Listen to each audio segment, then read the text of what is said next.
दर्शकबिन सामाजिक सञ्जालमा यो कुन पार्टीको झोली हो या यो अल्पज्ञानीले एउटा प्रश्न उठाइरहेको छ। यसले कस्तो खालको प्रश्न उठाइरहेको छ भन्दा राजा वीरेन्द्रको वंश नाश भयो तर ज्ञानेन्द्र शाहको वंश नाश भएन किन भनेर यसले चाहिँ प्रश्न उठाइरहेको छ। यो अल्पज्ञानीको लागि मैले चाहिँ एउटा भिडियो जोडेर बनाएको छु। यसको सठिक उत्तर, यसले प्रश्न गरेको सठिक एउटा उत्तर छ। यो उत्तरलाई चाहिँ यो मान्छेसँग पुग्नका लागि यो भिडियो अन्तिमसम्म हेर्नुहोला र यो भिडियोलाई पनि सबै सामु शेयर गर्नुहोला ताकि यो अल्पज्ञानीसम्म यो भिडियो पुगोस्। वीरेन्द्रको वंश नाश हुँदै गर्दा ज्ञानेन्द्रको वंश चाहिँ किन नाश भएन त? त्यहाँनिर प्रश्न उठ्छ नि त।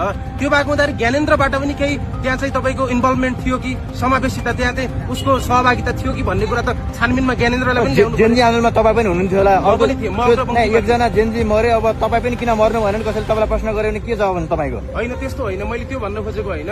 राजतन्त्र सकाउने हो भने त सबै चाहिँ राजतन्त्रका सबै परिवारलाई सकाउनु पर्ने। सेनापतिसँग तपाईँहरूको कुराको प्रसङ्ग सुरु भयो। प्रसङ्ग प्रधान सेनापतिले गर्नुभयो। प्रज्वल शमशेर जबरा आफैले प्रसङ्ग सुरु गर्नु प्रहलाद बाहिरको के छ खबर भनेर। अनि प्रहलादले चाहिँ के भन्यो भने के भन्नु राजा, बाहिर यही दरबार हत्याकाण्डको उल्छ ज्याक्क उठे जस्तो भएर ती कुर्सीबाट हेर प्रहलाद, त्यो के अरे बजियाको छाला पाउको छाला खाओस् भनेर